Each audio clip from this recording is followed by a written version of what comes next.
வணக்கம். வணக்கம். நீங்க யாரை பத்தி பேச போறீங்க? காயிதே மில்லத், கண்ணியமிகு காயிதே மில்லத். காயிதே மில்லத்தை பத்தி பேச போறீங்க, பேசுங்க. அவரை ஏன் பிடிக்கும் அப்படின்னா, அவர் ஒரு இஸ்லாமியனா, இந்தியனா, தமிழனா, தலைவனா, தனக்குத்தானே ஒரு இலக்கணம் வச்சுட்டு அந்த இலக்கணத்துக்கு படியே வாழ்ந்தார். அவர் நிறைய பதவிகள் வகிச்சாரு. அவர் இந்தியன் கான்ஸ்டிடியூவன்ட் அசம்பிளியோட ஒரு உறுப்பினர், முஸ்லிம் லீகோட தலைவர், சட்டமன்ற நாடாளுமன்ற உறுப்பினர் மற்றும் பல பதவிகளை வகிச்சார். அவர் இவ்வளவு பதவி வகிச்சாலும் அவர்கிட்ட எனக்கு ரொம்ப பிடிச்ச தன்மை எளிமை. அதற்கு ஒரு எடுத்துக்காட்டு சொல்றேன். அவர் குரோம்பேட்டையில ரொம்ப சின்ன வீட்டுலதான் வாழ்ந்தாரு. அவங்க வீட்டுக்கு யாராச்சும் வந்தாங்கன்னா அவங்கள உட்கார வைக்க கூட அந்த வீட்டுல இடம் கிடையாது. அது மட்டும் இல்லாம அவர் மண்ணடி அலுவலகத்துக்கு போனோம்னா மின்சார ரயில்ல புறப்பட்டு கடற்கரையில இறங்கி அங்கிருந்து ரிக்ஷால தான் மண்ணடி அலுவலகத்துக்கு போவாராம். நிறைய பேர் அவருக்கு கார் வாங்கி தரான்னு சொல்லி அதெல்லாம் அவர் மறுத்துட்டாரு. எனக்கு அதெல்லாம் வேண்டாம் அப்படின்னு சொல்லிட்டு. அப்புறம் நம்ம எளிமைன்னு சொன்னோம்னா அப்துல் கலாம் ஐயாவை தான் மெயினா பார்ப்போம். ஆனா இங்க என்ன அதிசயம்னா, அப்துல் கலாம் ஐயாவுக்கே எளிமையில இவரோட முன்னோடி அப்படின்னு நம்ம சொல்லலாம். தேவிக்குளம் பீர்மேடு அப்படின்னு 2 இடம் இருந்தது. அந்த 2 இடம் கேரளாவுக்கு போயிடும் அப்படின்ற நிலை வந்த போது காமராசர் அது இந்தியாவில தானே இருக்கு அப்படின்னு சொன்னாரு.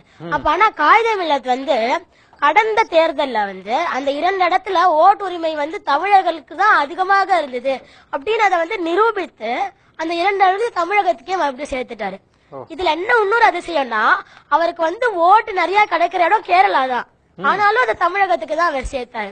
இவ்வளவு நேர்மையா இருந்தாரு அவரு. ஆனால் இன்றைய அரசியல்வாதிகள் எப்படி இருக்காங்க? தேர்தல் காலத்துல முதலீடு பண்றாங்க, பதவிக்கு வந்ததுக்கு அப்புறம் பங்கீடு பண்றாங்க.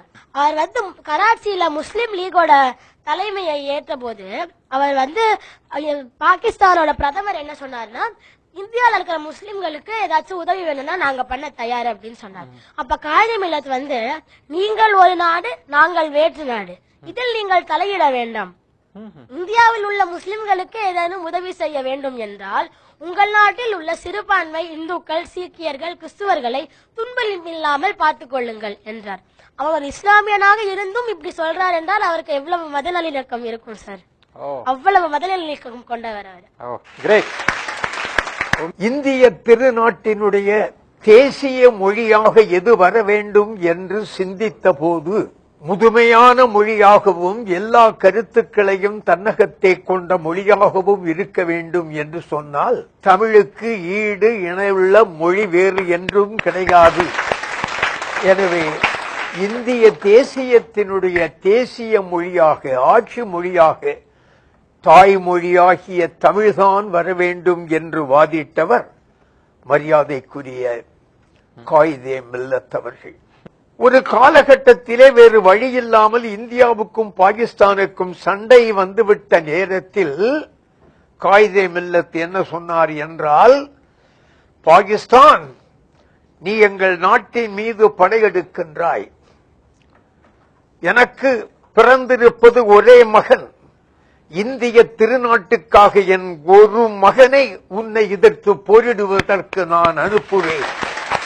பெற்ற மகன் ஒருவனேதான், அந்த ஒருவனையும் இந்திய திருநாட்டை பாதுகாப்பதற்கு நான் அனுப்புவேன் என்று சொன்ன மிக அற்புதமான ஒரு இந்தியன். அடுத்து